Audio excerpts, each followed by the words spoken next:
أشهد أن لا إله إلا الله وحده لا شريك له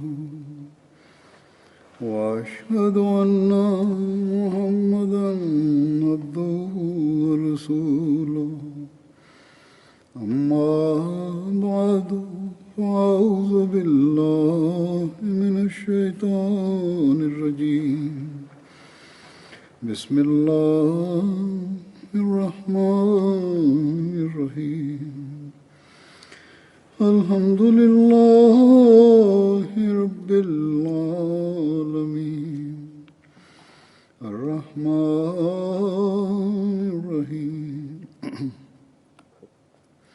مالك يوم الدين إياك نعبد وإياك نستعين اهدنا الصراط المستقيم صراط الذين أنعمت عليهم غير المغضوب عليهم ولا الضالين. Bismillahirrahmanirrahim. Hazreti Halifatul Mesih kaže da je jednom obećani Mesija, a.s. rekao: zahvalan sam uzvišenom Allahu koji mi je podario lojalnu i iskrenu zajednicu.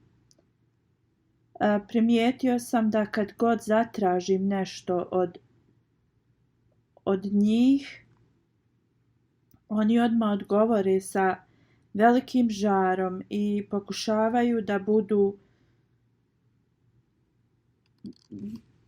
da budu jedni iznad drugih u tome, i vidim da je njihov duh pun pravednosti i iskrenosti. Njihova predanost, ljubav i iskrenost prema obećanom Mesiju a.s. je vrlo iskrena. Postoje bezbrojni primjeri ashaba obećanog Mesija a.s. u vezi ovoga. I postoje razni podaci kroz njihove familije koji su prihvatili Ahmedijat na samom početku. I također u raznoj literaturi i hudbama od halifa, znači postoje razni zapisi o ovom. Kako god ta veza koja je postojala u vrijeme obećanog Mesija a.s. i koja se nastavila u njihovim porodicama je do dan danas. I također u onima koji su se poslije pridružili, kako god ova veza nije prestala i nastavila se poslije obećanog Mesija a.s. kroz njegove halife. I ovo je kao znak koji se nastavlja kao jedinstvo zajednice. Kad je obećani Mesija, kad je on informisao zajednicu da je došlo njegovo vrijeme odlaska sa ovog svijeta, kad mu je to Allah dželešanuhu objavio, on nam je također dao radosne vijesti o instituciji hilafeta, kao radosnu vijest od uzvišenog Allaha. Onda je obećani Mesija a.s. napisao u knjizi Al-Vasijet: nemojte biti tužni u vezi onog što sam vam rekao, niti vaša srca trebaju da budu tužna. Ja vam kažem da je potrebno za vas da vidite drugu manifestaciju I taj dolazak je bolji za vas, koji je vječan i neće se završiti do sudnjeg dana, a ta druga manifestacija ne može doći dok ja ne odem sa ovog svijeta, ali kad ja odem, Allah će da pošalje ovu drugu manifestaciju i ostaće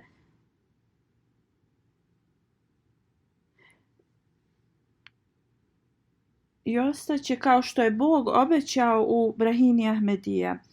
Obećani Mesija alejhi selam je rekao, ovo obećanje nije za mene, radije je za vas, jer Bog mi je rekao, ja ću učiniti ovaj džemat koji su tvoji sljedbenici da opstanu do sudnjeg dana. Poslije smrti obećanog Mesija alejhi selama, prema obećanju Allah dželešanuhu, institucija hilafeta je započeta.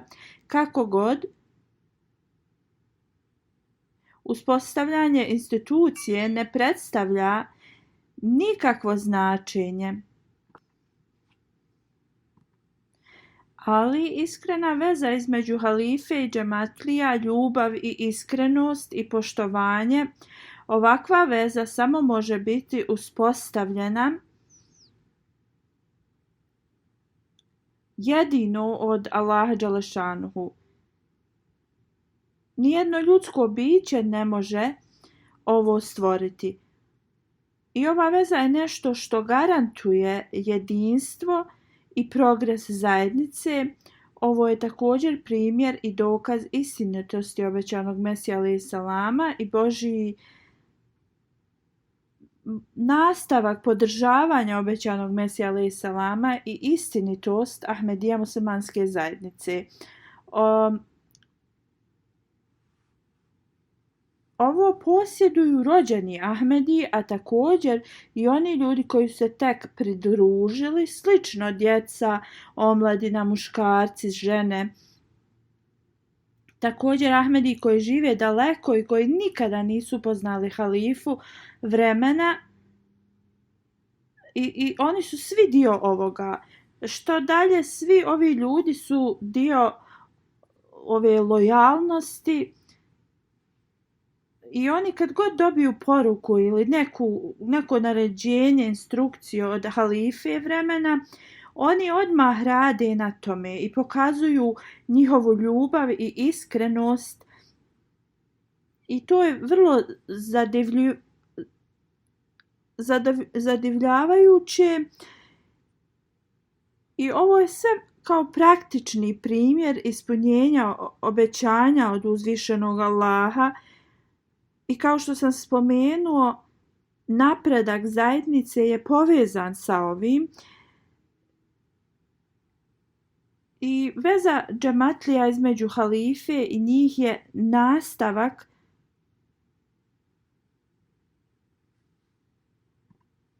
tog pomaganja zajednice od uzvišenog Allaha. Ovo nisu samo prazne riječi, ovo je poduprto sa stotinama hiljada dokaza.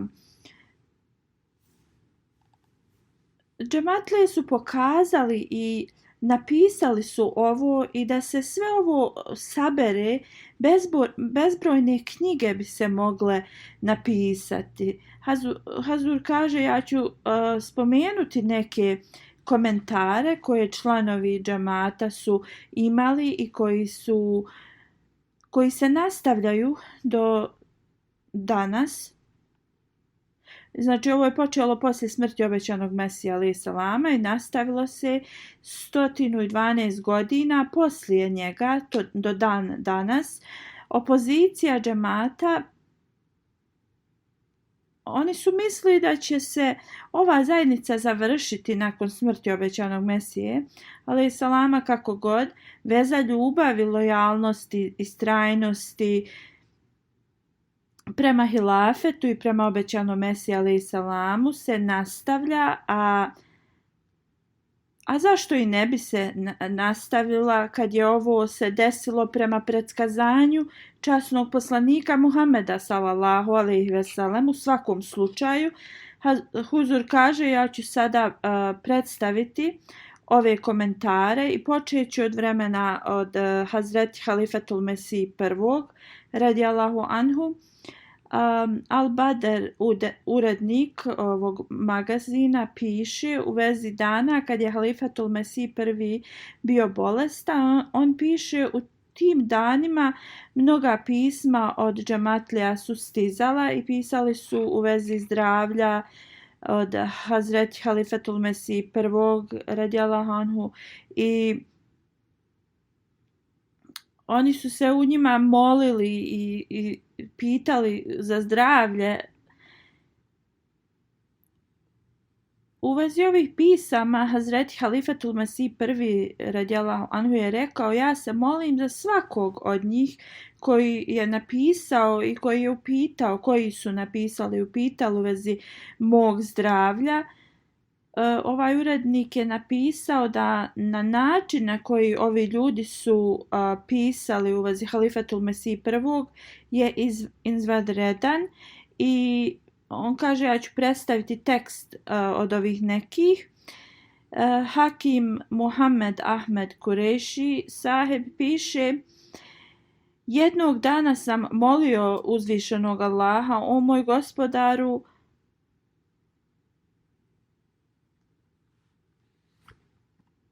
prostori Hazreti Nuh a.s. su bili ograničeni do određenog mjesta, a jedino si ti informisan današnjim potrebama. On kaže, prihvati naše molitve i produži život od Halifetul Mesih prvog kao od Hazreti Nuh a.s. Onda brat Muhammed Hasan sahib iz Punjaba je napisao, bio sam toliko sretan kad sam pročitao vijesti da se zdravlje od Halifetul Mesih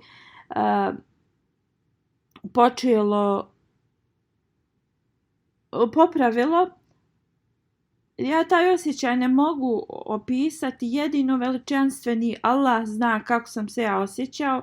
Urednik dalje piše, ljubav je čudna stvar. Naš prijatelj Mian Bahš sahib iz Australije, koji radi u trgovačkoj instituciji, piše, naslov novinama iz Kadijana ne treba da bude samo naslov Halifetul Mesih, ali u tom istom naslovu treba da piše u vezi zdravlja od Halifetul Mesiha. Razlog ovoga, kad god mi otvorimo Badr novine, prve riječi koje naše oči traže su u vezi zdravlja od Halifetul Mesiha.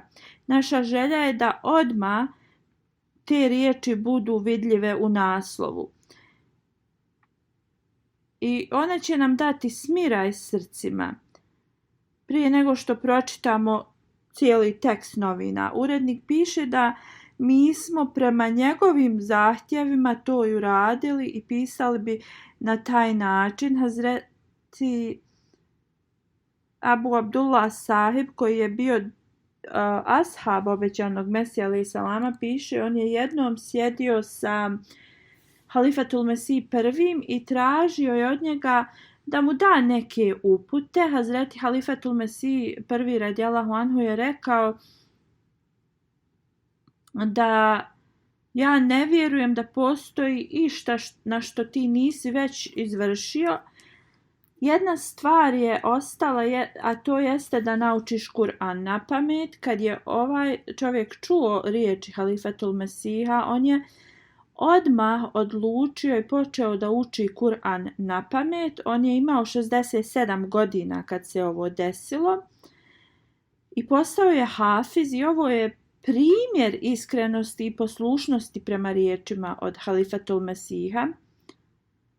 Onda Huzur kaže, u toku vremena od Halifetul Mesih drugog radijallahu anhu, kad je neki pokret u tom mjestu dobio veliki uspjeh, Halifetul Mesih je postao zabrinut i nervozan u vezi ovoga i na hudbi 9. marta 1953. godine Hazreti Muslim Maud radijallahu anhu je predstavio projekat džematlijama da putuju u to mjesto o svom trošku, da propovijedaju vjeru onima koji su ostavili islam i da ih pozovu nazad u islam.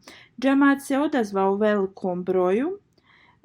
To su bili vrlo školovani ljudi, profesori, biznismeni, ljudi koji su radili u vladi i iz raznih sfera života ljudi su se odazvali ovom pozivu od Halifatul Mesih II.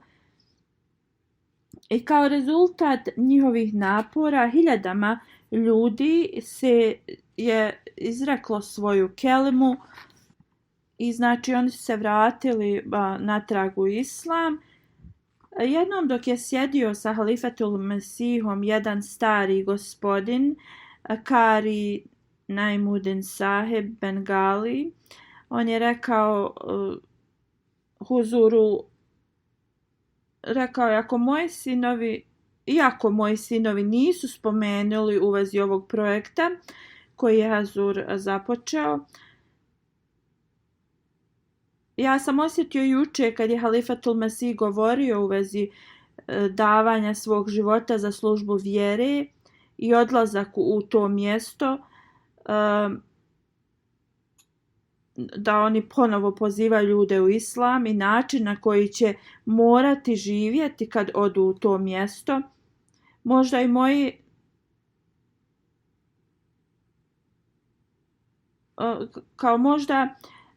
imaju neke rezervacije u srcu, ja mislim on govori o svojim sinovima, ako oni pristanu na ovo, možda misle da ću ja biti u teškoj situaciji, ali on kaže kako god, Allah dželešanuhu mi je svjedok ispred Halifatul Mesiha da ja nemam nikakve rezervacije u svom srcu.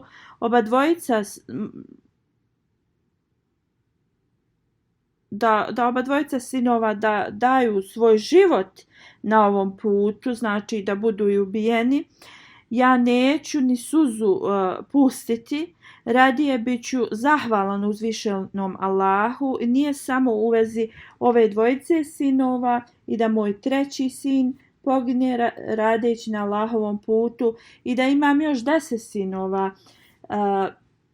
ne bi pokazao nimalo tuge.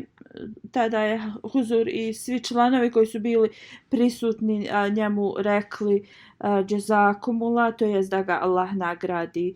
1942. godine kad je Halifatul Mesih II. Odputovao u posjetu Europe, 1924. I ova kratka odvojenost od halife je učinila da džematlije budu toliko potišćeni. Možemo da vidimo iz sljedećih riječi. Babu Sirađudin Saheb piše: dragi moj, mi smo odvojeni od tebe i kad bi mogli biti prašina po tvojim nogama, da ne bi morali prolaziti kroz ovaj bol razdvojenosti od tebe, mi bi to uradili. Voljeni moja, nisam posjetio Darul Aman Kadijan 4 godine, ali moje srce je bilo zadovoljno da kad god poželim mogao sam da dođem i poljubim noge mog voljenog Hazura, ali sada i jedan dan razdvojenosti je vrlo težak. Da uzvišeni Allah uskoro dovede huzura nazad u dobrom zdravlju i sa uspjehom i pobjedom. Ko može da ima ovakvu vezu koja je ispunjena ovolikom ljubavi?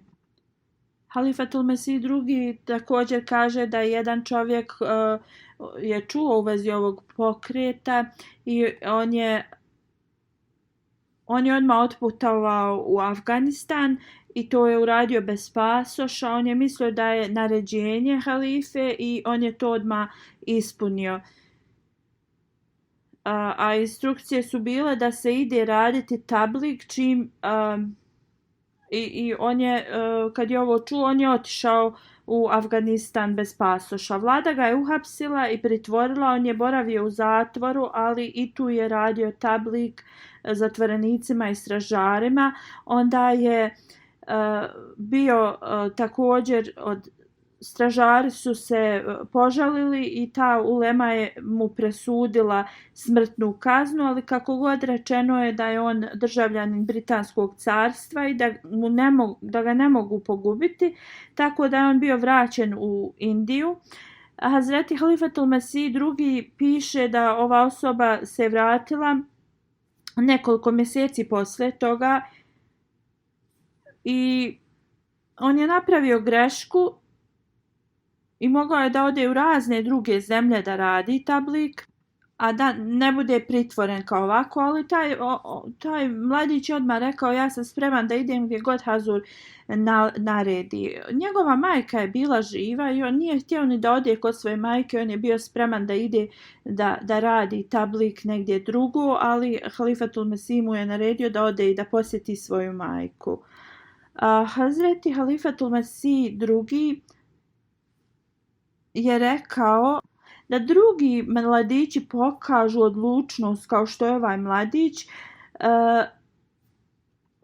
Ovaj mladić iz Punjaba koji je to pokazao odlaskom u Afganistan, onda možemo da kažemo da u cijelom svijetu revolucija bi se desila i u vrlo kratkom vremenu. Onda brat iz Sirije Muhammed Ašava sahib, kada je Hazreti Halifatul Mesih II posjetio Siriju, on je također putovao s halifom u Lebanon. On je bio uspješni advokat i kao što je poznato advokatima je uvijek trebala kao uvijek im trebaju dokazi u vezi svega, ali on je imao toliko veliku vezu sa hilafetom i kada bi god dobio neke naređenje, on bi rekao ako je halifa naredio to je dovoljno za mene, izvršavao bi taj posao. Onda u vrijeme Hazreti Halifatul Mesih III, gospođa Naima Latif sahiba iz Amerike, koja je imala ogromnu ljubav prema hilafetu i halifi vremena i koja je uvijek izvršavala poslušno halifine naređenja. Kad je halifa posjetio Ameriku i održao govor na jednom univerzitetu i tema tog govora je bila u vezi hidžaba. Poslije ovog govora ona je odmah odlučila da stavi hidžab i da nosi ga i ona je bila jedina žena ne samo u tom mjestu već u širem prostoru i ona je bila nova Ahmedi, ali je željela da ispuni svoj bejat. Nazir Ahmed Sahib je napisao o jednom iskrenom Ahmedi dok je govorio o ovome. On kaže da to stanje 1974. godine u Pakistanu, opozicija i sve učinilo je Mehr Sahiba da bude i da prolazi kroz vrlo težak period i svi njegovi bližnji su također se okrenuli prema njemu. Ovo je učinilo da on proširi krug prijatelja, ali opozicija se nastavila i on radi obrazovanja svoje djece prodao je svoje imanje i negdje je počeo da iznajmljuje neko zemljište blizu Rabve. Kada je otišao kod Halifatul Mesih III, halifa je izrazio nezadovoljstvo zašto je on to uradio, jer je ostavio to mjesto, to selo gdje je on živio bez jednog Ahmedi. Njemu je to bilo puno teško i on je odmah otišao i tražio novac koji je uložio za iznajmljenje ovog zemljišta, ali mu nije htio da vrati. On je također imao neke usjeve tu, sve je ostavio i vratio se u svoje selo, ali također nije bilo lako, nije mogao da kupi za isti novac to svoje staro imanje, platio ga je dosta više, ali on je otišao, kupio to, vratio se i došao je kod Halifatul Mesih III i rekao mu je ovo. Tada halifa je bio toliko sretan ovim njegovim činom, ali Mehr Sahib je bio još sretniji. Halifatul Mesih III spomenuo je u jednoj od svojih hutbi kad je otputovao 1970. godine u Afriku. On kaže imao sam velike poteškoće, put je bio vrlo predugačak, ali kaže poslije putovanja jedan imam tu misionar, on je sastavio skup, ali zbog kratkog vremena problem je bio u tome da se Huzur nije mogao sastati sa svim Ahmedi iz tog mjesta. Poslije održanog, tu su bili prisutni ne Ahmedi ljudi i Huzur je održao govor i poslije je također bilo pitanje i odgovori. I onda kada je bilo oglašeno da Halifatul Mesih se neće moći rukovati sa tim ljudima to se tako desilo da jednostavno i osiguranje oko Halifatul Mesiha se izgubilo, kolika je to bila kao sila ovih ljudi. Oni su išli direktno prema Huzuru i oni su pružali njihove ruke i rukovali se i Huzur opisuje da osoba koja je stajala iza te osobe koja se rukovala, ona bi uzela rukom svojom i pomakla ruku od druge osobe i onda bi i ta osoba počela da drži ruku i da se rukuje i tako bi sljedeća osoba to radila. Hazreti Halifatul Mesih III kaže, pošto su tu bili ne Ahmedi, ja sam njima pokušao, rekao sam im da, pošto Ahmedi znaju tu ogromnu vezu između halife i džematlija, ali on kaže, ja sam rekao njima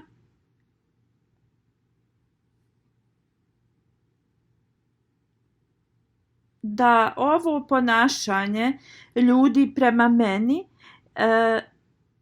to nije nešto što sam ja zaslužio, što sam ja nešto uradio prema tim ljudima. Oni su toliko daleki od mene, oni ne znaju nešto mnogo o meni, oni me nikada nisu vidjeli i da odjedanput ovako reaguju prema meni. Ova njihova ljubav je potpuno usađena od strane uzvišenog Allaha. Onda u vrijeme Hazreti Halifatul Mesih IV. Rahmullah, promjene u Africi su bile trud onih ljudi koji su dali svoj život u službu Islama, velike su se promjene desile. Pa i trenutne promjene koje se dešavaju i članovi džamata tu ne mogu jednostavno da vjeruju. Pa i trenutno sada neki koji rade u vladi i jednostavno kažu koliko je njihova zemlja, tamo Afrika, uznapredovala i koliko su zahvalni džamatu da jednostavno žele da prime poruku džamata. Jedna osoba, Hazur kaže, koje ime i njegovu zemlju neću spomenuti, ali kao rekao je, ne mogu da vjerujem šta se dešava. On je rekao kao ja ne mogu ni da zamislim da kao njihova država je mogla da i ljudi iz njihove države daju toliku službu hilafetu. I da tako pokazuju ljubav prema hilafetu, on kaže ja to nisam mogao ni da zamislim. Ja što sam vidio to, taka ljubav se pokazuje samo prema ili poslušnost prema vođama države, ali i tada je to samo sa ovo svjetske strane. Ali osim toga nikada nisam vidio da se ovako dešava bilo kojoj drugoj osobi. On kaže ovo nije od kao truda zajednice, ovo dolazi iz nevidljivog, to jest od uzvišenog Allaha. Onda što se tiče Pakistana, jednom je Halifatul Mesih IV. Rahmullah spomenuo u vezi problema i stvari koje se dešavaju tu. I tada je govorio u vezi nepravilno korištenja videokaseta. Hazur je tad rekao, ja sam spomenuo na jednoj hudbi da ovo će donijeti nemir u kuće, nemir između bračnih drugova, nemir jednostavno u cijeloj naciji i povećanje nemorala. Halifatul Mesih četvrti, on kaže, ja sam dobivao pisma iz Pakistana što je učinilo da moje srce i on da padne na seždu, da se moli mnogo za njih. On kaže da su neki članovi pisali da su oni jesu to radili sad, ali kao zbog milosti uzvišenog Allaha da su oni u takvoj zajednici kad su čuli da je Halifatul Mesih rekao da se kloni od toga, oni su jednostavno prestali.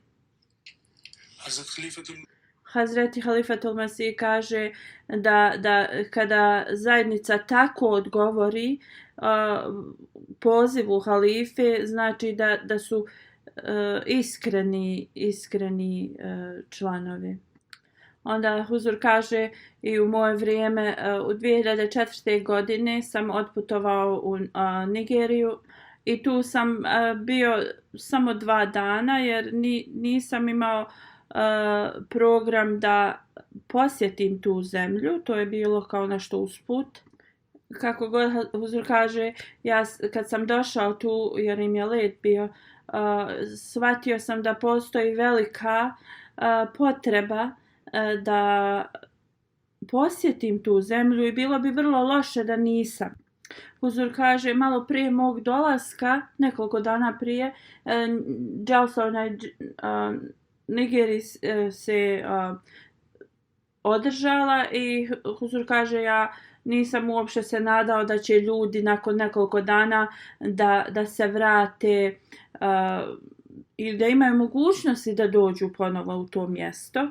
Kako god, otprilike 30.000 njih se sakupilo tu. I kaže, ugledati tako prelijep prizor je bilo tako lijepo ih vidjeti. I takva veza lojalnosti i ljubavi je jednostavno nešto što se ne može opisati. Neki od njih nikada nisu ni vidjeli halifu, ali je tako bilo predivno ih vidjeti njihovo ponašanje. Hazur kaže, u toku dove prije polaska neki su toliko izrazili tu svoju tugu zato što Huzur odlazi. Kako god, ovo je jedino moguće zbog uzvišenog Allaha. Ovi neki učenjaci ili ulema, oni govore da u nekim državama u Africi bili su kao u sposobnosti da zatvore neke naše džemate ili da su ljudi ti lokalni obećali da će zatvoriti ih. I oni također tvrde da su mnogo nekih drugih stvari kao uradili. Ali što mi njih trebamo da upitamo, jer mi vidimo jednostavno kad odemo dole i vidimo preko MTA i sve te primjere, kako će oni biti u stanju da to urade i zaustave.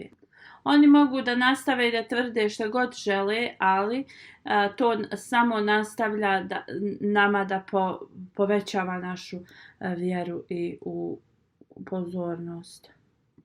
Onda Huzur kaže, 2008. ja sam posjetio Ganu i hvala uzvišenom Allahu, džemat je tu kupio veliko zemljište, otprilike oko 500 ekara. Mnogi ljudi su tu stigli prije nego što sam ja došao, napravljeni su kao privremeni smještaj. Iako su se potrudili da to obezbijede, bilo je opet, to nije bilo dovoljno. Ali nijedna osoba se nije tad žalila. Mnogi od tih ljudi su bili ljudi imućni, obrazovani. Jednostavno, oni ako nisu našli smještaj, oni bi samo stavili neku deku na zemlju i tu bi spavali. Inače, ljudi iz Gane su vrlo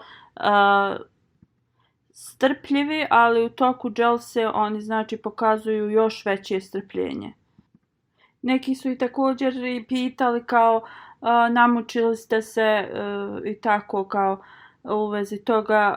Oni su rekli mi smo došli ovdje da budemo u prisustvu Halifatul Mesiha i šta je 1 ili 2 dana na primjer da tako provode vrijeme kad sve ostale dane mogu da uživaju u svojim ugođajima. Oni su bili sretni i zadovoljni da im je uzvišeni Allah podario da oni mogu da prisustvuju dželsi. Tada ljudi iz Burkina Faso su putovali da prisustvuju na dželsi, također iz drugih bližnjih zemalja.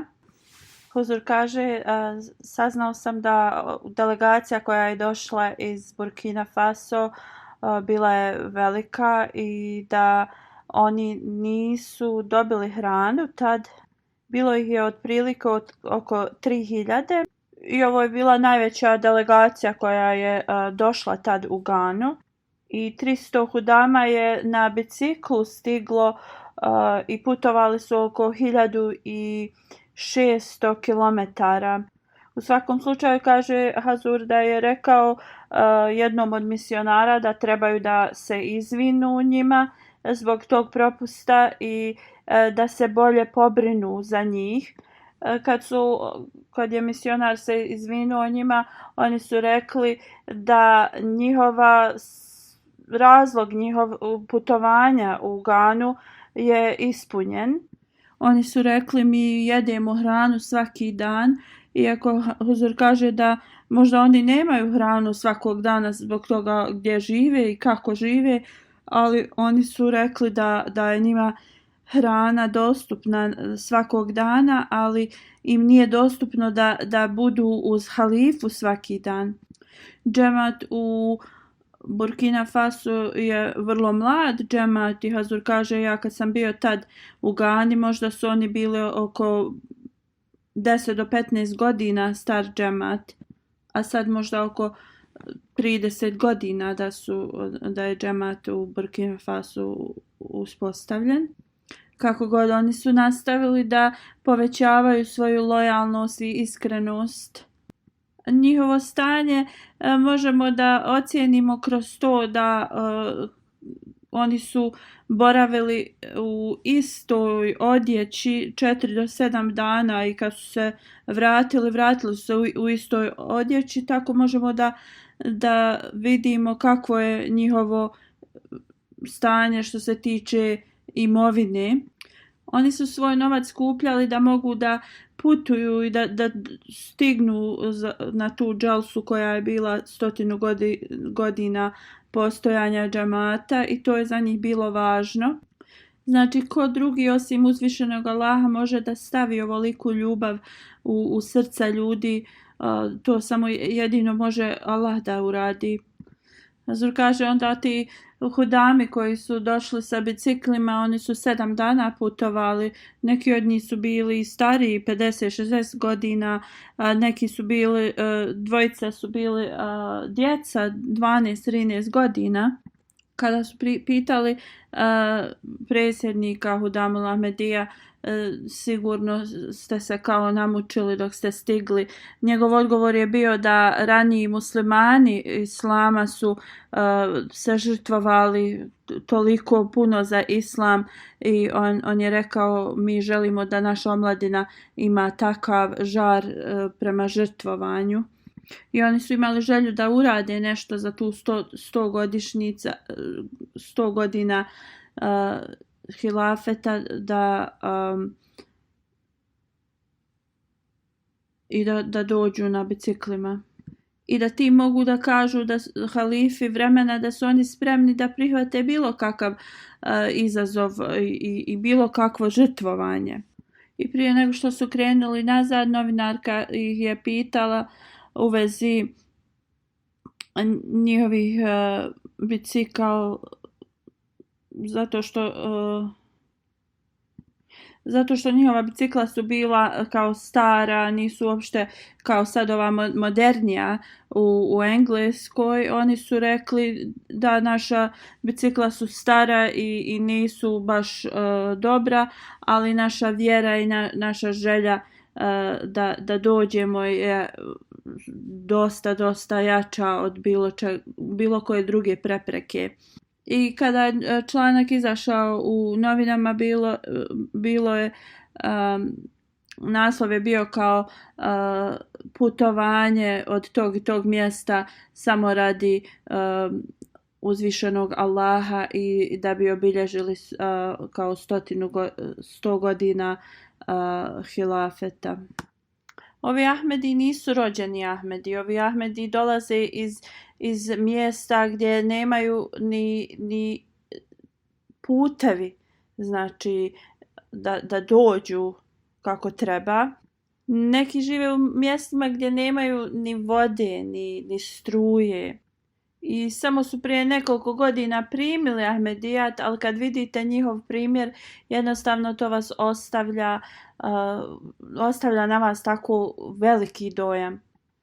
Ovi ljudi žive u tako teškim situacijama i ekonomskim situacijama, ali poslije prihvatanja iskrenog sljedbenika, časnog poslanika, sallallahu alejhi ve sellem, poslije prihvatanja obećanog Mesija, alejhi selama, oni su toliko istrajni, toliko pokazuju taj primjer istrajnosti.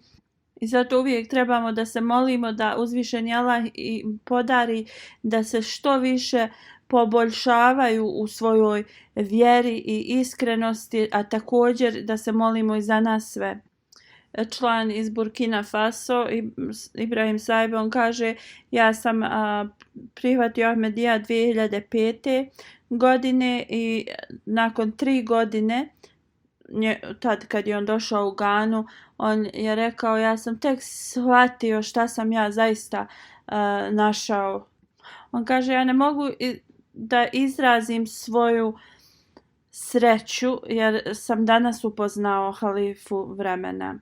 Nekima ste mogli vidjeti takav dokaz jer suze su im bile, oči su im bile pune suza i toliko ti ljudi koji su tek prihvatili islam imaju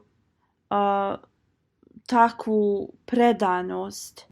Prošle godine jedna osoba je u tom džematu pokušala da izazove neke neprijatne situacije i jednostavno omladina je bila pod njegovim utiskom, iako su oni i dalje smatrali Ahmedi muslimanima, ali su se malo počeli kao da odvajaju od administracije džemata u tom mjestu. Huzur kaže: ja sam poslao jednog misionara iz Malija da jednostavno preispita situaciju i on kad je došao, on im je jednostavno objasnio da vi kažete da ste prihvatili džemat, da jednostavno ste poslušni halifi vremena, a vidi šta vi radite sad.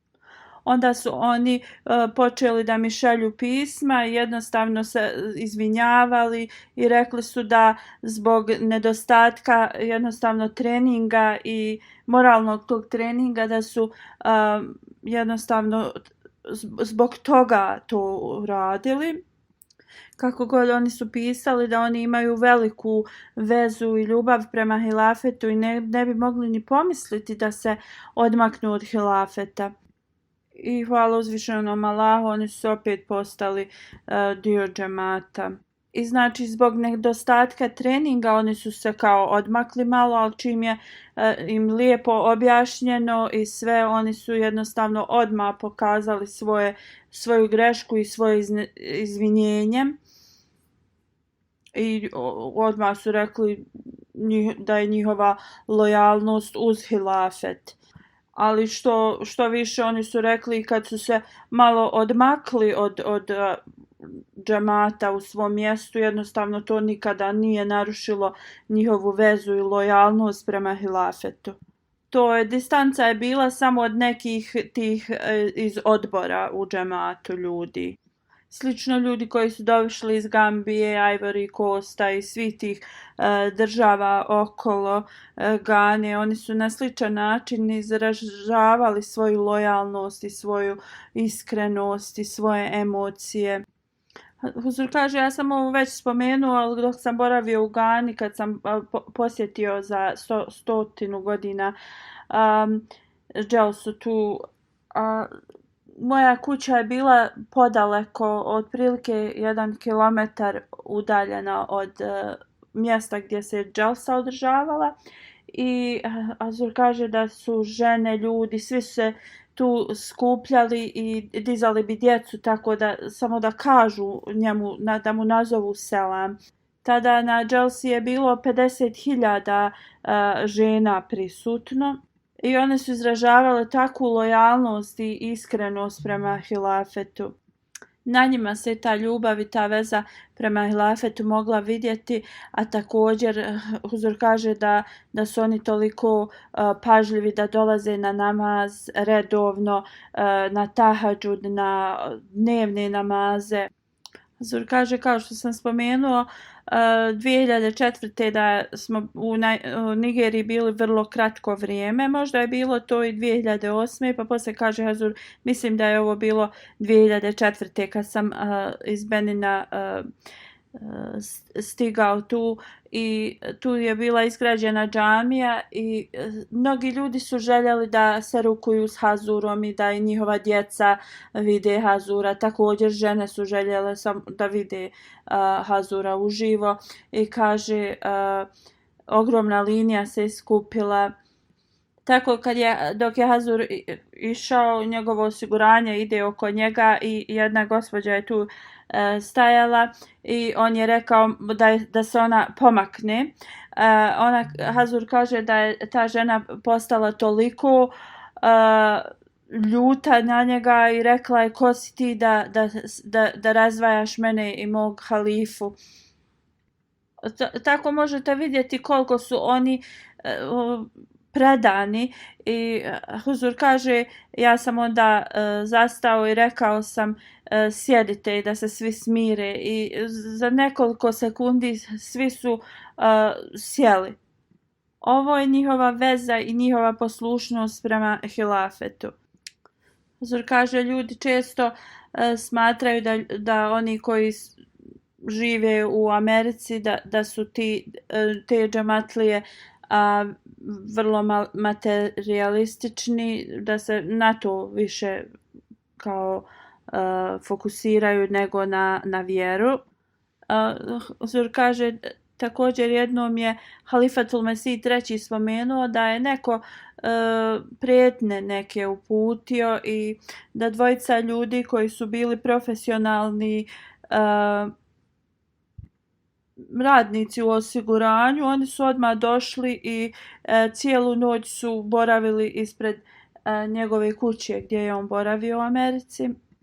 Hazur kaže, kako god kad sam god posjetio Ameriku, tu ima toliko članova koji su iskreni i koji su odani i njihova isto delegacija iz Amerike dolazi koja je također uvijek izjavljuje njihovu iskrenost i odanost hilafetu. Znači, način njihovog ponašanja jednostavno negira to da su oni samo brinu za taj materializam i slično. Slično njihova omladina, na primjer, dok sam god ja u Americi, oni ostaju sa mnom da u službi tu.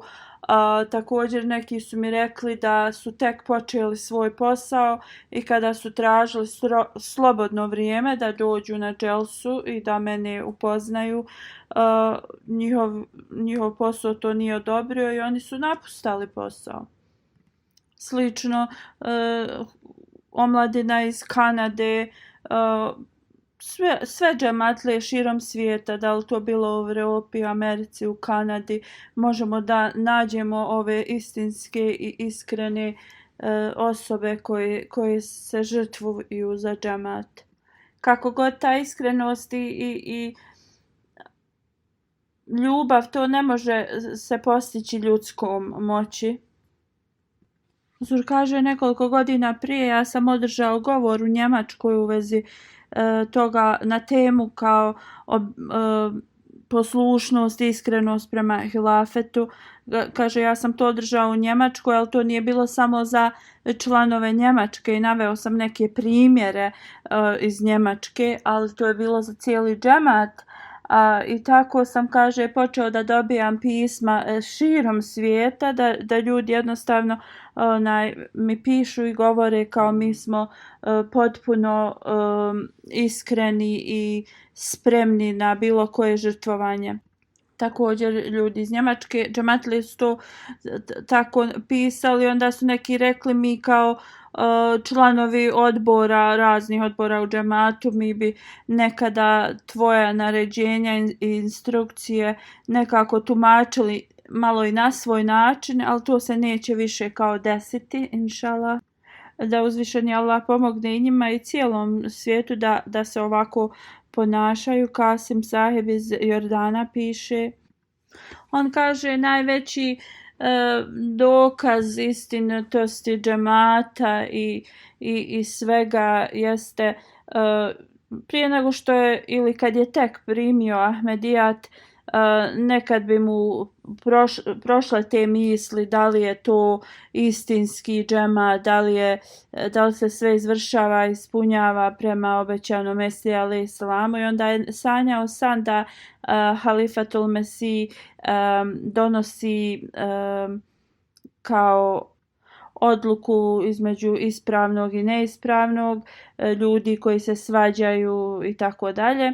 On kaže, u snu sam stavio svoju ruku na tvoju, Hazur kaže, on je meni pisao to pismo, i poljubio sam tvoj prsten. I odjedanput sam osjetio tu neku vašu ljubav prema meni. I ogromna ljubav se ulila u moje srce koja se povećava svakog dana.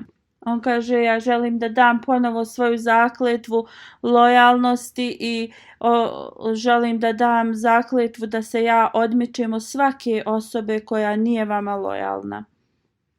U Bugarskoj velika je opozicija protiv džemata i jednostavno tek smo sad dobili dozvolu da se registruju kao džemat.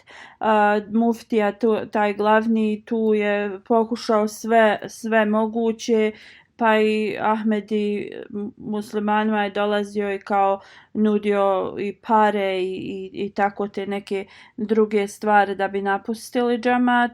Ali uz pomoć uzvišenog Allaha ne samo da te džematlije su povećali svoju vjeru i lojalnost, ali jednostavno to je povećalo njihovu vjeru. Jednoj su ženi trojica došli i rekli kao napusti Ahmedijat i pridruži se njima i kao oni će dati neku i financijsku pomoć. Huzur kaže, ova mudžahida, žena koja se bori da sačuva svoju vjeru, ona je rekla, ja sam nedavno upoznala svog halifu, Ahmedijat je istinski islam, i rekla je, uzvišeni Allah mi je pokazao 3 sna, sanjala sam 3 puta da je Ahmedijat istinski islam. I ona im je rekla, znači nema šanse da ću ja da napustim Ahmedijat. Iz Benina misionar piše, imali su skup za nove Ahmedi i jedan od tih novih Ahmedi je rekao da kad ljudi imaju neki problem u svom mjestu, idu kao od najmanjeg vođe tog mjesta pa dođu i do presjednika, ali kao pitanje je da li će im biti pomognuto. Kaže, sistem u džematu je tako da mi imamo halifu koji zna se podbrinuti za svačiji problem, čovjek koji jednostavno uz Allahovu pomoć iz svake zemlje razumije, mislim, sva ta probleme i rješava ih na najbolji način. Leila Sahiba iz Francuske kaže, ja sam dala bejat 2017. godine. I ona kaže, ja svako jutro pročitam pismo koje ste mi vi poslali, koje je promijenilo moj život. Ona kaže, ja se molim svako jutro da vam uzvišeni Allah podari sve najbolje. Znači na svakom namazu se moli za huzura i kaže jednostavno ovaj bejat me je učinio da budem totalno drugačija osoba. Misionar iz Malija kaže, Abdurrahman Sahib koji je nedavno preminuo, prije nego što će preminuti na nekoliko, sakupio je svu svoju djecu i rekao da sam mlađi, ja bi uvijek išao u misionarski centar u njihovom mjestu i radio bi bilo šta god mogu da pomognem u tom centru. Onda je rekao 2 mjeseca ima kao da plati svoju članarinu ili neko obećanje koje je rekao da će dati u džemat i rekao je da oni to isplate ako bi slučajno nešto njemu se desilo. I treći savjet koji im je rekao da se nikada ne udalje od hilafeta ili da pokažu neposlušnost prema hilafetu i da uvijek plaćaju svoju čendu na vrijeme.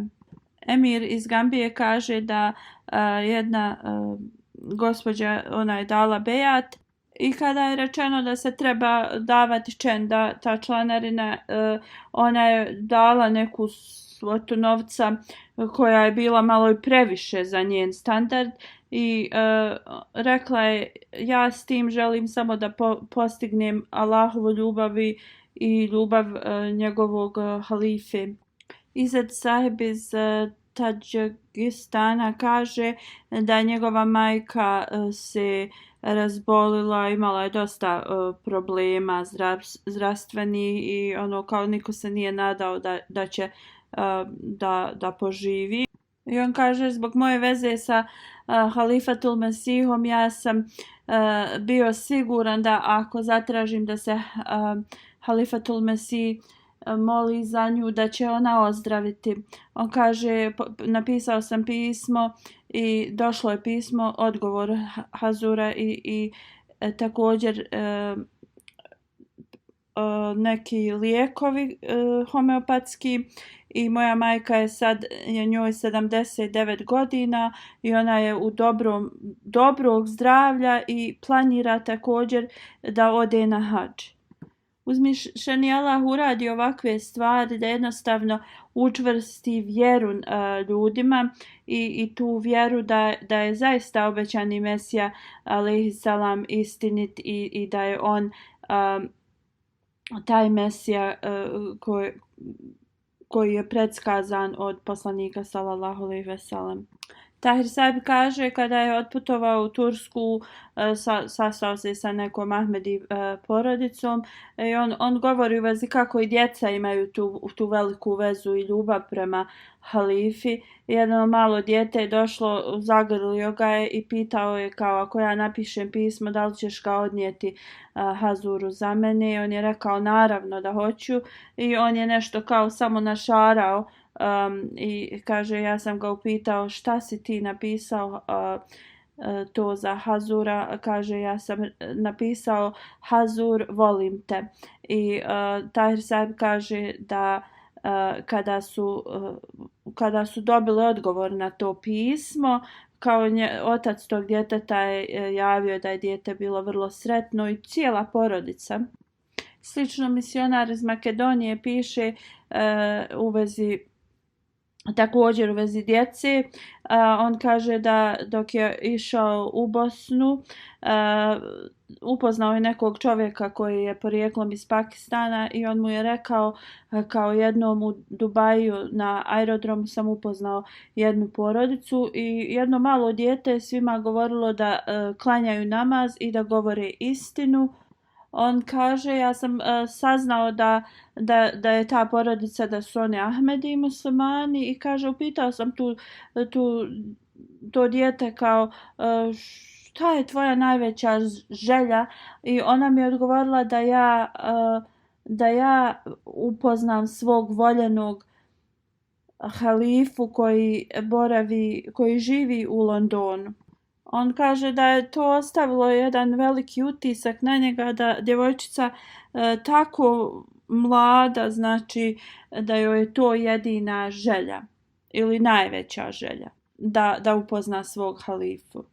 Slično kada sam ja rekao da djeca ne igraju ovu neku video igricu, roditelji su mi pisali da su bili zabrinuti kako će oni to da zaustave da djeca ne igraju tu igricu, ali kaže kad su ta djeca čula da je to halifa rekao, oni su sami napustili i sada Hazur kaže ja dobijam neka pisma gdje me pitaju djeca kao da li je u redu imalo da igramo tu igricu ili tako nešto slično. To jednostavno pokazuje da ova djeca ne žele da lažu, ne žele da kriju, znači iskreno pitaju. Niti oni žele da nešto rade što je halifa zabranio radi njihovog sopstvenog dobra. Misionar iz Honduras piše da je jedan lokalni Ahmedija tu imao problema nekih i kaže ja sam ga savjetovao da on piše halifi. On kaže da skoro svi problemi njegovi su se jednostavno riješili posle tog pisma i da je to tako povećalo njegovu vjeru. Afari Sahib iz Maroka piše da jednostavno moj cijeli život, sve u vezi mog života je jednostavno dobilo tu neko prosvjetljenje, svjetlost. Zahvalan sam uzvišenom Allahu koji mi je dao uputu. Napisao je kada te vidim imam toliku tu neku ljubav ogromnu prema vama, a nikada vas nisam ni upoznao ni vidio uživo. I ovo je jednostavno nešto što je uzvišeni Allah stavio u moje srce. Da uzvišeni Allah uvijek vam podari njegovu pomoć i milost. Iman Sahiba iz Jemena piše, volim halifu više od sebe, od svoje djece, od svoje porodice. On je mir i smiraj mog srca. Nadam se da uzvišeni Allah će podariti da sve stvari se vrate u normalu. Ona kaže dolazak obećanog Mesije i njegovih halifa, to je jednostavno će da donese mir u svijetu poslije velikih tih nemira. Ona kaže moje stanje slično kao od Rasulullah sallallahu alejhi ve sellem kada je rekao gospodar moj, mene nije briga ni za šta osim to da ti ne budeš da ti budeš nezadovoljan sa mnom. Ona dalje kaže ja se molim da uzvišeni Allah bude onaj koji je zadovoljan sa mnom.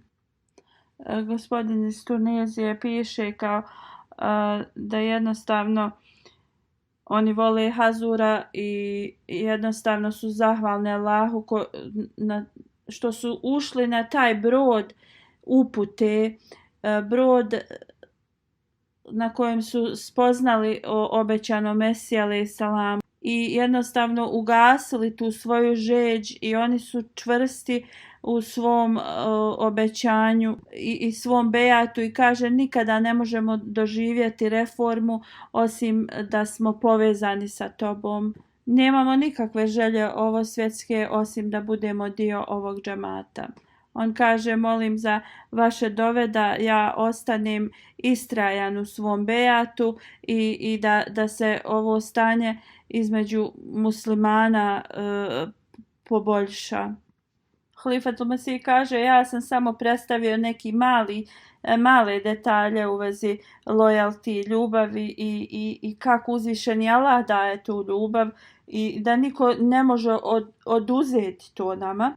Obećani Mesija alejhi selam je rekao da vi ćete vidjeti ispunjenje Allahovih obećanja i onda mi trebamo da se molimo tome da mnogi ljudi vide tu i dožive tu ispunjenje Allahovih obećanja. Huzur kaže ja ću sada da navedem neke komentare u vezi MTA i to je također jedno obećanje koje je uzvišeni Allah dao obećanom Mesiji da će da proširi njegovu poruku širom svijeta, u sve krajeve svijeta. od 27. maja, to jeste na dan hilafeta, MTA kanali su malo drugačije organizovani i sada ću da spomenem te detalje. Na početku postojale su neke problemi u vezi emitovanja, posebno na primjer u Americi, a sada je to se popravilo i želim da spomenem da sada MTA ima 8 različitih kanala i oni su podijeljeni prema lokacijama. MTA 1 će biti najviše za stanovnike Velike Britanije i još nekih evropskih zemalja. Glavni jezici bit će engleski i urdu na ovom kanalu, a programi koje će, ako se budu emitovali na drugim jezicima, također će imati prijevod na engleski ili urdu na ovom kanalu. Uživo programi će se također emitovati na svim ostalim kanalima. MTA 2 Europa, to će biti za evropske zemlje i za Srednji istok. Taj kanal će biti na engleskom, na turskom, francuskom, ruskom i još nekoliko jezika. Po 2 sata će biti razni programi na razne jezike. MTA 3 to je El Arabija i to će nastaviti da radi kao i prije. Glavni jezik na ovome je arapski. MTA 4 je za Afriku, koja je za istočnu i zapadnu Afriku. Engleski, francuski i swahili će biti glavni jezici. MTA 5 je za zapadnu Afriku i program će biti na engleskom i još nekim afričkim jezicima. MTA 6 je za Aziju i ovi kanali su za Aziju, za Indoneziju, Australiju, Rusiju. Glavni jezici će biti urdu, engleski, indonezijski, Bangladeš, ruski i još nekih jezika. I prije su se programi emitovali na sličan način na ovim kanalima, ali sada će samo se usmjeriti na određene gledaoce i na određeno vrijeme u tim mjestima. Onda MTA 7 je za također Azija, ali za HD je kanal koji se može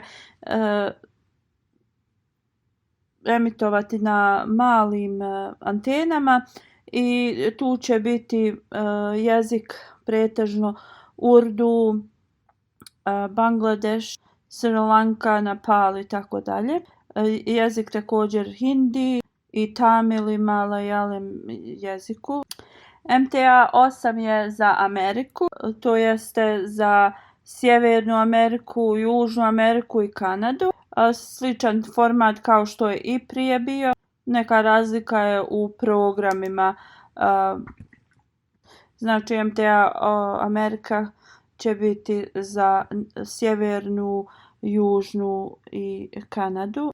I jezik koji će se emitovati je engleski i urdu i francuskom i španjolskom jeziku. Uživo programi će se da emituju na svim MTA kanalima, naravno s prijevodom na razne jezike. Onda MTA njemački islam, to jeste program iz Njemačke i to će se emitovati na MTA 2.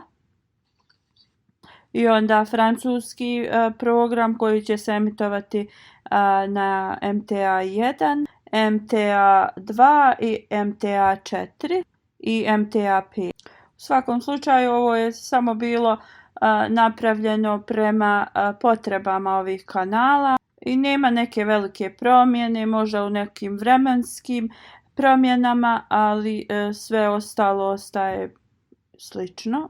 da uzvišeni Allah blagoslovi ove promjene i da MTA bude u stanju da još bolje emituje širom svijeta programe.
الحمد لله نحمده ونستعينه ونستغفره ونؤمن به ونتوكل عليه ونعوذ بالله من شرور أنفسنا ومن سيئات أعمالنا من يهده الله فلا مضل له ومن يضلل فلا هادي له ونشهد أن لا إله إلا الله ونشهد أن محمدا عبده ورسوله عباد الله رحمكم الله إن الله يأمر بالعدل والإحسان وإيتاء ذي القربى وينهى عن الفحشاء والمنكر والبغي يعظكم لعلكم تذكرون اذكروا الله يذكركم وادعوه يستجب لكم ولذكر الله أكبر